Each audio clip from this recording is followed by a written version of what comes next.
미국 무역법원이 트럼프 행정부의 상호관세 발효에 제동을 걸었다는 소식과 함께 우리 코스피가 장중 2,700선 위로 올라섰습니다. 이번 판결로 전 세계에 부과되던 10% 기본 관세와 중국, 캐나다, 멕시코에 최대 30%까지 부과되던 펜타닐 관세가 즉시 중단되지만 자동차와 철강 등의 품목 관세는 유지됩니다.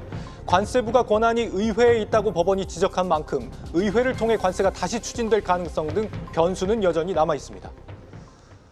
여러분 안녕하십니까? 5월 29일 마켓워치 첫 소식은 전민정 세종주재기자 연결해 알아보겠습니다. 전민정 기자, 미국 법원이 상호관세 제동을 건 배경이 뭔가요? 트럼프 대통령은 1997년 제정된 국제비상경제권한법 IEEPA를 근거로 미국의 무역수지 적자가 국가 비상사태에 해당한다고 주장하며 무역 적자국에 상호관세를 부과했는데요. 이에 대해 앞서 미국 소재의 5개 기업은 트럼프 대통령이 이 법을 자의적으로 해석해 권한 없이 관세를 부과했다고 소송을 제기했습니다.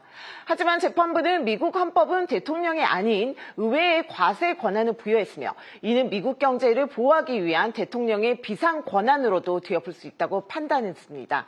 관세 등 주요 통상 정책의 결정 권한은 대통령이 아니라 의회에 있다는 점을 확인한 겁니다. 이에 트럼프 행정부가 고삐 풀린 사법 쿠데타라며 즉각 항소하겠다는 방침을 내비쳤는데요. 미국 행정부와 사법부와의 치열한 법적 다툼이 예고된 가운데 현재로선 결국 최종적으로 연방 대법원의 판단까지 거쳐야 결론이 날 것이라는 예상이 지배적입니다. 네, 트럼프 행정부가 7월부터 상호관세를 부과하겠다고 선언하고 이 각국과 협상을 벌이는 중인데 이렇게 되면 무역 협상도 차질을 피할 수 없게 된 거 아닌가요? 네, 그렇습니다. 일단 국제통상법원에서 상호관세 부과를 금지하는 가처분 명령을 내렸기 때문에 관세 발효는 즉각 차단됩니다.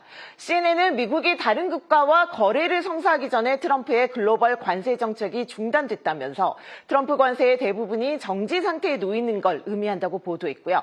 AP통신은 백악관이 상호관세를 일시 중단할지 여부가 불확실하다면서도 트럼프 대통령이 자신의 의지를 강요하지 못할 가능성이 커졌다고 분석했습니다. 우리나라도 일본, 유럽연합 등과 함께 미국과의 관세 협상을 서둘러 왔죠. 이번 판결로 트럼프 관세 정책의 불확실성이 커지면서 향후 관세 협상에 혼선이 불가피해졌다는 건 분명해 보입니다. 네, 이 관세가 중단되면서 우리 수출 기업들의 타격은 한동안 사라지게 된 거 아닙니까? 아직은 단정하기 이릅니다. 이번엔 IEEPA를 근거로 부과된 상호관세에 대한 판결이 나온 것이고요. 철강과 알루미늄, 자동차와 자동차 부품 등 품목별 25% 관세는 이 법이 아닌 통상확장법 232조에 의해 발동된 것으로 기존처럼 그대로 관세가 부과됩니다. 즉 현재 한국에는 상호관세 25% 중 현재 기본관세가 이제 10%가 부과되고 있는데 이 기본관세만 철폐된 겁니다. 또 트럼프 행정부가 항소법원의 가처분 집행정지를 요청해 이게 이제 받아들여질 경우에는 최종 판결 때까지 상호관세가 다시 부과될 수도 있는 상황이고요.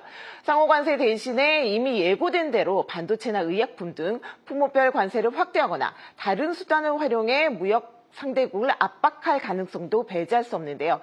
특히 다수당이 공화당인 만큼 트럼프 대통령이 의회 입법을 통해 상호관세 부과를 재추진할 수 있다는 시나리오도 나옵니다. 정부는 아주 신중한 입장입니다. 1심 판결이 이제 나온 것에 불과한 데다 이제 백악관 항소 결과를 지켜봐야 한다는 건데요. 또 품목관세는 유지되고 산업협력 등 다른 대미 통상 현안이 남아있어 재판 과정 등을 예의주시하고 있습니다.